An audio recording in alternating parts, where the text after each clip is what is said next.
That means initial public offering. That's my new startup company. Matt is on his way to being a billionaire. Billionaire.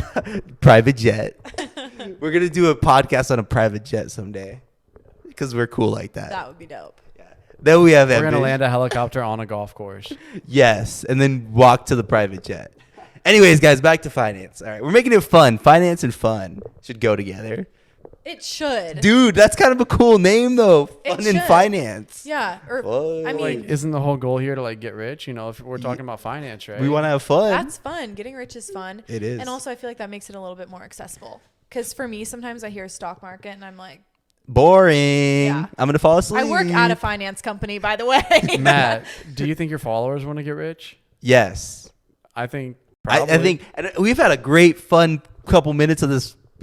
So it's going to be fun with finance. Guys. See, this is going to You keep can make your it a attention. series. You can make it a series. Yeah. How to get rich with Matt. How to get rich. Or how to, yeah, that's good. I like that. I would Pickle go- time. I would be watching that. Invest in my IPO, meaning initial public offering, coming soon. Give Matt all of your money. Yes. I'm going to go gamble it on black. No. Pickle time. Pickle time. No, I'm just kidding. Anyways, so guys, a single stock is just one company, okay?